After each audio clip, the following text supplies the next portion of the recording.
Next, Mr. Chameleon and the case of the man who expected murder.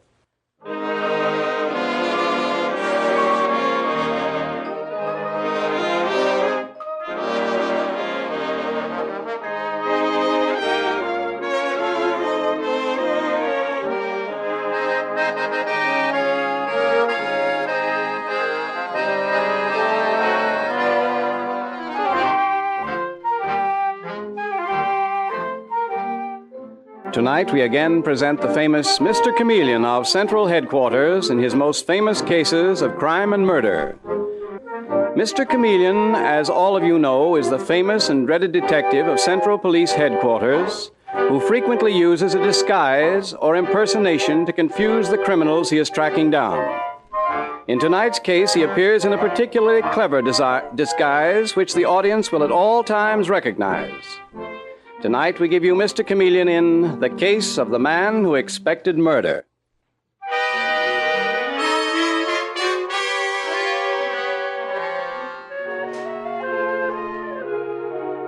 Our story opens in the bachelor apartment of Wallace Clayton in a remodeled house in the East 70s. Ann Clayton, a young bachelor, is humming softly as he lingers over breakfast coffee.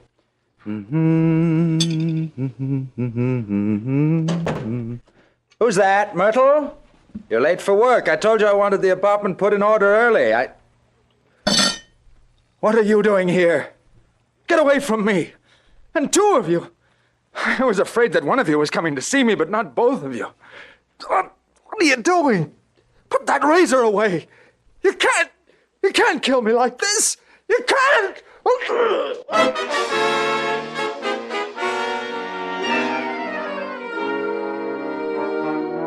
Sometime later, we find Mr. Chameleon, the great detective, the man who is famous for his many disguises, staring at the wreckage of the room, while at his feet lies the body of Wallace Clayton.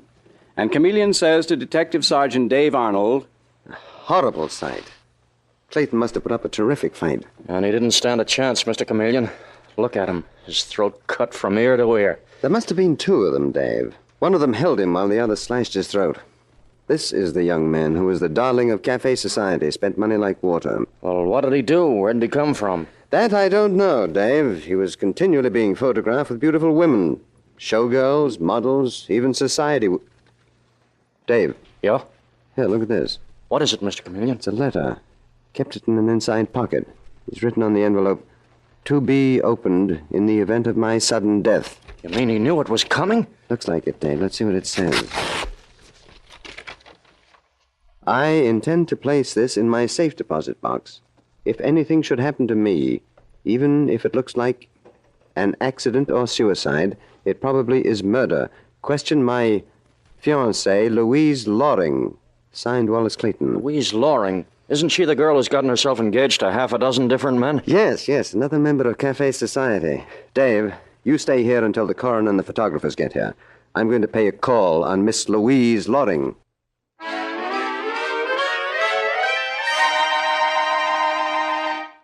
Miss Loring, I'm Chameleon of the police. Of the police? You know, of course, that your fiancé, Wallace Clayton, was murdered early this morning. Murdered? Oh, but that's impossible. I know one would want to murder him. He had a note in his pocket saying in the event of his being murdered to interrogate you. Interrogate me? But why? I can't understand. I think I understand perfectly, Miss Loring. He expected to be murdered. And he left a note to question you because... Well, why do you think he left such a note? I don't know. The note bears two interpretations, Miss Loring. It could mean that he expected you to try to murder him. No. Or it could mean that you had knowledge of who might have intent and motive for murdering him. It has to mean one or the other. But I tell you, I know nothing, Mr. Chameleon. Which is it? Did Wallace Clayton fear that you might murder him, or do you know who did? Who is it, Miss Loring? You, or is it... I didn't kill him. I don't know who killed him. I don't know why he wrote such a note.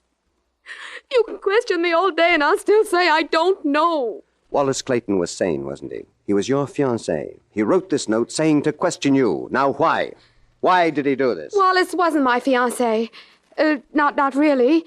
I mean, I couldn't make up my mind. Between Wallace Clayton and who else? Who else? The man you intended to join? What do you mean? Why are your bags packed here? What are you trying to do, make you get away? I'm joining my uncle, Hugh Loring, on his yacht. Hugh Loring. Is that the same Hugh Loring, who writes books on marine life? Yes, Uncle Hugh wants to take me away on a cruise. They sail tomorrow. And Wallace Clayton's rival is on the boat. What makes you think that, Mr. Chameleon? It obviously is. Who is he? What's his name, Miss Loring? Carl Mitchell. He's a professional diver. He's worked with Uncle Hugh for quite a few years. Quite a contrast in your romantic episodes, isn't there? The rich playboy on one hand and a deep-sea diver on the other. What was Wallace Clayton's source of income? I really don't know. I never knew much about Wallace. Well, then why did he leave a note saying that you should be questioned if you were murdered? Oh, please, please, Mr. Chameleon, leave me alone. Stop questioning me for just a while. All right. I'll let you alone for a while. But I warn you that if you murdered Wallace Clayton, I will find it out and jail you. No, And no. if you know who killed Wallace Clayton, or think you know, I warn you that you'd better tell me. Because if you don't, your own life may be in danger. Give me a few hours and I'll see you on my uncle's yacht this afternoon. I want to see my uncle first. The yacht is the Neptune, isn't it? Yes, I'm going on this afternoon. Very well, I'll see you there. Now, Miss Loring, think things over and find the courage to tell me the truth about Wallace Clayton.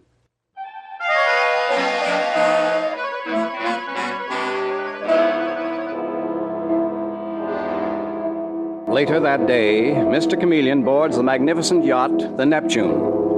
And at the head of the gangplank, a man stands waiting for him, a tall and overpowering figure of a man. How do you do, Mr. Loring? I'm Chameleon of Central Headquarters. Mr. Chameleon, this is an honor. Yeah? Many famous men have set foot on this yacht, but none more famous than you. Well, you're very famous, Mr. Loring, and so is this yacht. I have never seen anything more beautiful. The Neptune is my pride and my love. A boat is so much more dependable than a woman, Mr. Chameleon. Wallace Clayton may have had reason to agree with you. Clayton? Oh, yes, that fellow. I hear he's dead. Good riddance. Clayton was murdered, and I intend to find the murderer. I talked to your niece this morning, Mr. Loring, and I'm here to question her again. Louise? But she's not here on the yacht. Not here. She told me she was coming aboard this afternoon. My dear Mr. Chameleon, never believe Louise. She sent me a telegram she couldn't join us. That's all I can tell you. Are you sure it's all, Mr. Loring? What do you mean? You might tell me, for instance, if you opposed your niece's engagement to the murdered man, Wallace Clayton. Of course I didn't oppose it. And yet, you seemed almost pleased when I told you that he was dead. Your two statements don't jibe, Mr. Loring. I didn't oppose my niece's marriage to Clayton because it wouldn't have helped any to oppose it. You don't know, Louise. She's been engaged 10, 20 times before. But not always to men that you would be pleased to see dead. Mr. Loring, did you know a note was found on Clayton's body saying, in the event of his sudden death, to question your niece, Louise Loring? It didn't say to question me, did it, Chameleon? No. But when I showed that note to your niece, she said that she wouldn't talk to me until she had seen you. How do you account for that? I don't account for it. And when I boarded this yacht, you told me that she wasn't here. Are you sure she isn't? Search the boat if you like, Chameleon. You won't find her. Very well, Mr. Loring. Now I want to question Mr. Mitchell. Carl Mitchell? Why, Carl, I see no reason. Your niece Louise implied that he was in love with her. Love is not the word. Carl's a deep-sea diver, a serious young man who spends half his time in the dim underworld of the sea. He was a perfect target for Louise's wiles. Well, then please introduce me to him. I shan't leave this yacht until I meet him, Mr. Loring. All right, come along. He's below with his sister. Adelaide always sails with us. She's sort of housekeeper and companion. Watch your step here, Mr. Chameleon. Thank you. One more question, Mr. Loring. What was the murdered man, Clayton's source of income? I beg your pardon? Clayton's source of income. What was it? I neither know nor care. Carl. Carl. I'm in here, Mr. Loring. Oh, and you're here too, Adelaide. This is Mr. Chameleon, the noted detective. He's investigating the death of Wallace Clayton and wants to question you. Why, I don't know. I'll be on deck if you want me. How do you do, Miss Adelaide, Mr. Mitchell? How do you do, Mr. Chameleon? First of all, let me say that right now I am most interested in finding Louise Loring. Why isn't she here on the yacht? Louise?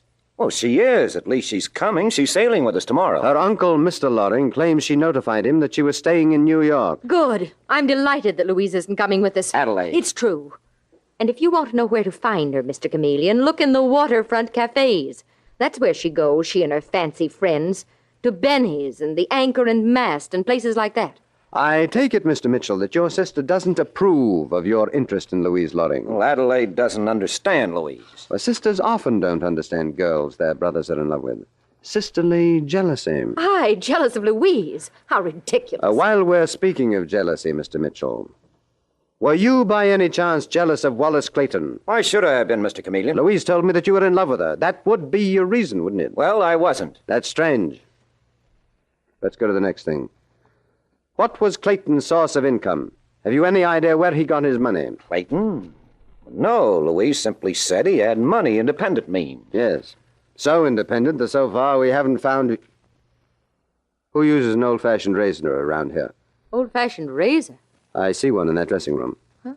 Oh, that's Mr. Loring's dressing room. This is Mr. Loring's cabin we're sitting in now. I see. Thank you. Was that all? We weren't much help to you, Mr. Chameleon. You're mistaken, Miss Adelaide. You've helped me enormously.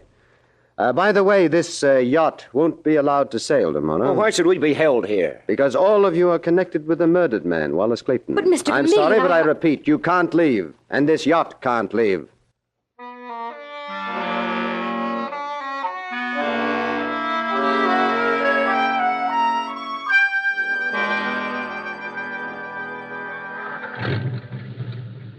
Ah, there you are, Dave. I've been waiting with the car for you to come off the yacht. Where to, Mr. Chameleon? Benny's. All of the waterfront dives, but Benny's first of all. I understand Louise Loring goes there frequently. What? A society girl like that hangs out at a place like Benny's? Yes, Dave. That is quite a yacht of Loring's. And Hugh Loring is quite a man. He's interested in marine life, deep-sea fish and all that, isn't he? Mm-hmm. And perhaps there is a bit of the shark in him. Calling Mr. Chameleon. Mr. Chameleon. Oh, that's the radio, Dave. Chameleon speaking. Proceed to Pier 51 immediately, Mr. Chameleon. Body of Louise Loring washed ashore in that vicinity.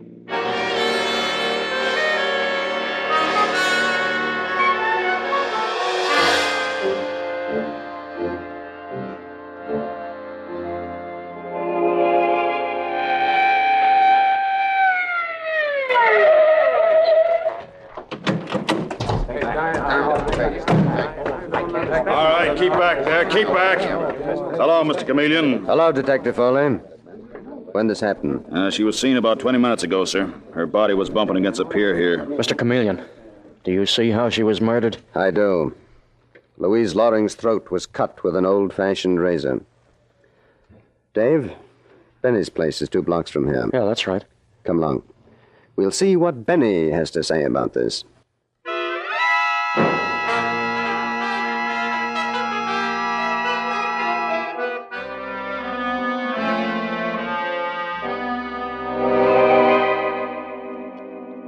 Benny, Louise Loring and Wallace Clayton were murdered.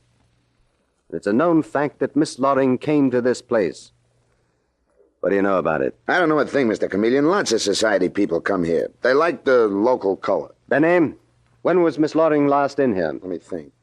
Last night, I guess. Mr. Clayton was with her. They were very gay. That's fine. Who else was with them? No one. No one, Mr. Chameleon. Benny, who else was with them? No one.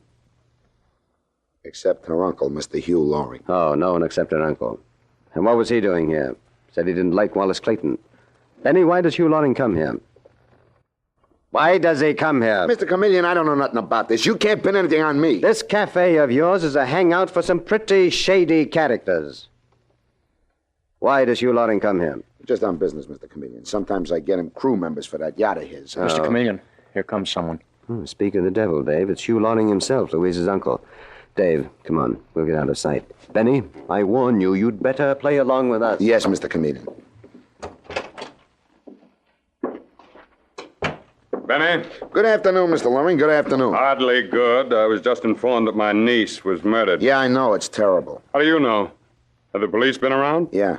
Someone told him Miss Loring come here to my place. Adelaide must have told them. She was in love with Wallace Clayton herself, insanely jealous of Louise. Never mind. Benny, I need a crew member, some young seaman who's familiar with my type of yacht. But, Mr. Loring... We're sailing tonight. Yeah, but can you sail? I mean, the I police... am master of my ship and master of my fate. I sail tonight. So, if you hear of a good sailor, and you know the kind I mean, Benny, send him around this afternoon. Yes, Mr. Loring. I'm depending on you, Benny. All right, Benny. You're going to oblige the gentleman. You are going to send Mr. Hugh Loring an able seaman named Pedro Montez. But, Mr. Chameleon, I don't know any Pedro Montez. Well, you do now.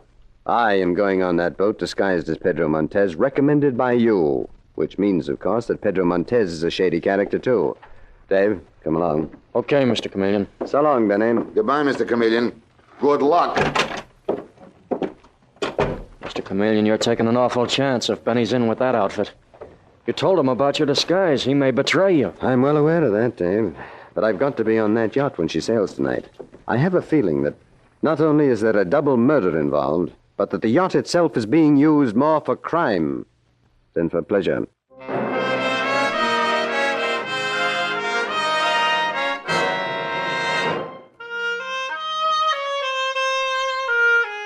Mr. Chameleon and the case of the man who expected murder continues in just a moment.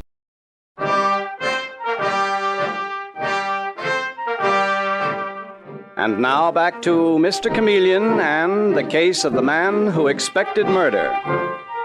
Detective Sergeant Dave Arnold is driving along the waterfront, and with him is Mr. Chameleon. An unrecognizable Mr. Chameleon, dark-skinned with dark, unruly hair beneath his jaunty seaman's cap. And he is studying a cable he holds in his hand, while Dave is saying, I wish you weren't going on that yacht, Mr. Chameleon. I don't trust Benny, and I don't like the looks of Hugh Loring. And, Dave, I didn't like the looks of Louise Loring and Wallace Clayton, lying with their throats cut. Something strange, sinister going on. This cable I received from Scotland Yard in London confirms it. When is the ocean liner Tyronia due to dock in New York? Why, early tomorrow morning, Mr. Chameleon. Oh, well, then she'll anchor off the coast tonight. Dave, now remember, wait for my call.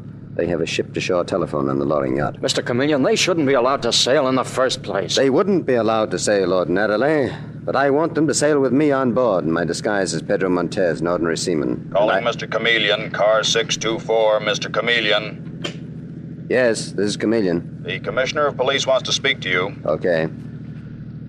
Hello, Chameleon. Yes, Commissioner.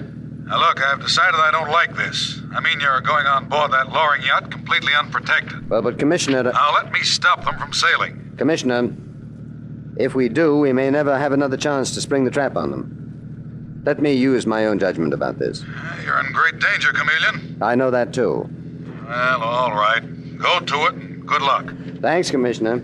See, even the Commissioner doesn't want you to go. Dave, look, like you, I'm a cop. Now, we've got to be prepared to face death at any time. That goes right along with the motto I live by.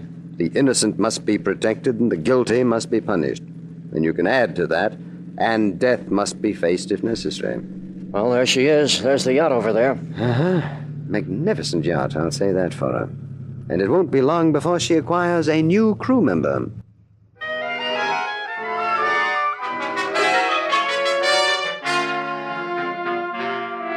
And now, Mr. Chameleon, disguised as Pedro Montez, a sailor, stands in the luxurious main cabin of the yacht, and Hugh Loring, massive, overpowering, sits studying him until Chameleon, in the voice of Pedro Montez, says, You think I will do, senor? I have had much experience on yachts like this. Benny will tell you. Benny has told me a great deal about you, Pedro. Oh, that is fine, Mr. Loring. That's fine. We may be gone a long time, though, and the work is hard. There's only one other crew member, the cook. Cook is deaf. If he yelled bloody murder, he couldn't hear you. Why should I want to yell bloody murder, senor? It should be interesting on this yacht. I hear you have a diver with you. Carl Mitchell, yes. You should go down as a diver sometime, Pedro. It's a beautiful world down there. As peaceful as death. Hey, Mr. Loring, the engines of the yacht have started. Yes, Pedro, I ordered them started. And you're hired. You look as if you'd be easy to get along with. I don't like it when people cross me, Pedro. No, sir. One man tried at Wallace Clayton. I forbade him to marry my niece. But you're not interested in Clayton. You're not one of those nosy detectives, are you? Who? Me, senor? I was only joking. All right, Pedro. We're really on our way, and it should be quite a trip.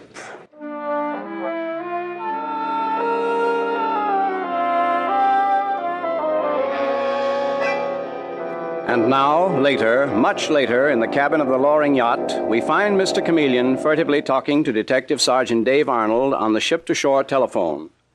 Hello, Dave. Are you still there? Yes, Mr. Chameleon. As I told you, we dropped anchor 10 minutes ago. Now, I've given you the location. It's up to you to get here. If I can only get there in time. You sure that no one knows you're using the ship-to-shore telephone? I'm really not sure of anything, Dave. But I hope no one sees me using this phone. Adelaide, what did he say? He said he hoped no one saw him using that telephone. Benny was on the level, Carl. It is Chameleon. Did you take his gun from underneath the pillow in his cabin? Yes. Then it should be easy sailing. All right, Adelaide, bring him up on deck in half an hour. Then I'll be ready for our friend, Mr. Chameleon.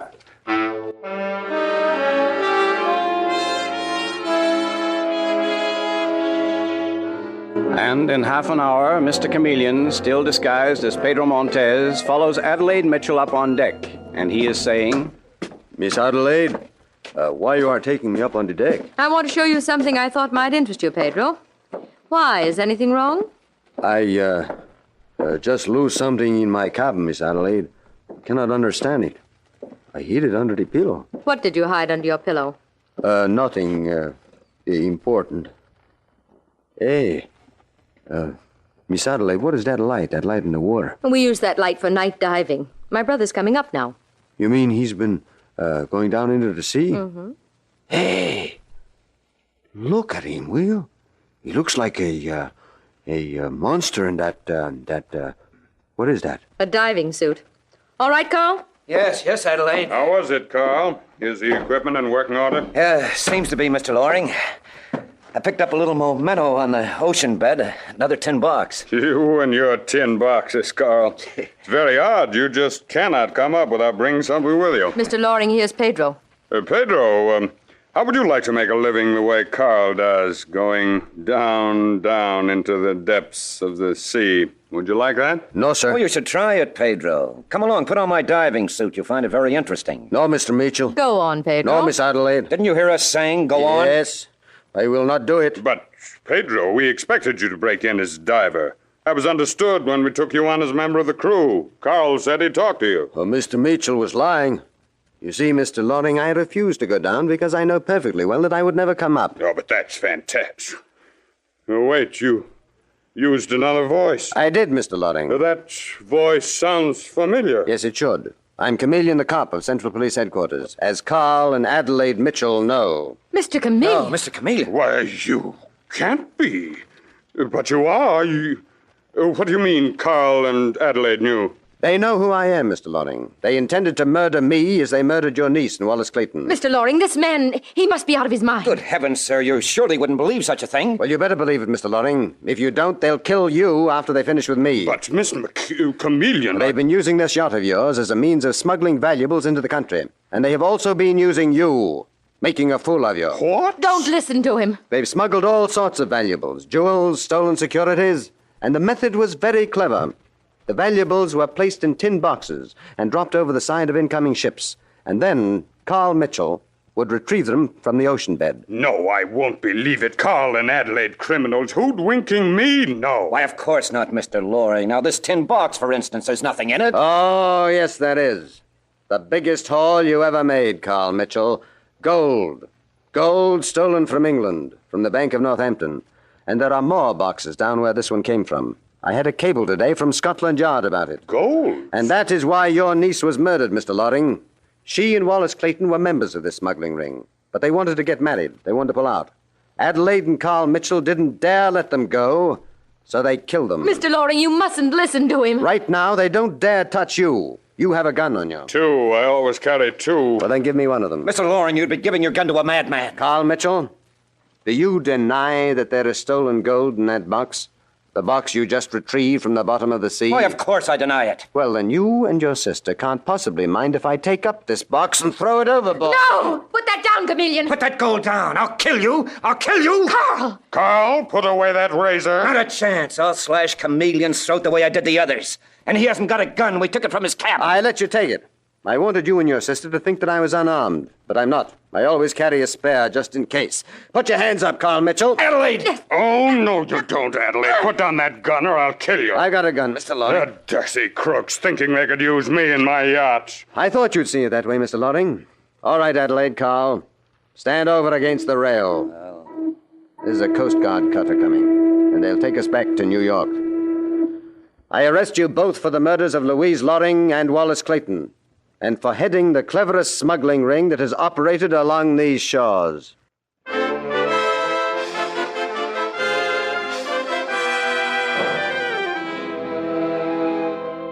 And with these words, Mr. Chameleon concludes tonight's murder case.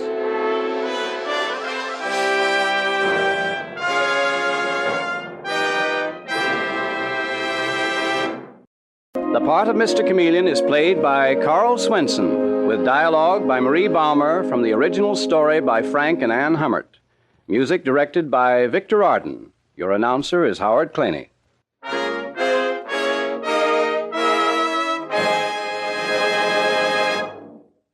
This is CBS, where 99 million people gather every week, the Columbia Broadcasting System.